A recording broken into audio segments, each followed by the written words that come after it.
Ano ang open-close principle? Pag-usapan natin yan. Imagine mo na meron kang payment gateway class na nagko-contain ng different payment methods. Kunwari, meron kang method para sa mga bangko, meron kang payment para sa over-the-counter, COD, at marami pang iba. Possible na magkaroon pa ng other payment methods sa future. Fast forward. Supported na ang GCash sa payment method nyo.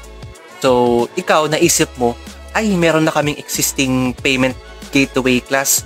Doon ka na lang din ilalagay yung bagong payment method.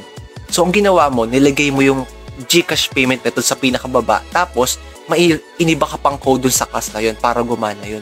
Tapos, nung na-merge na yung PR mo sa main, boom, hindi na gumana yung payment gateway nyo. Hala, ba't hindi gumana? Gumawa lang naman ako ng panibagong payment method. Doon naman naisip na nakalimutan mo ang open-close principle.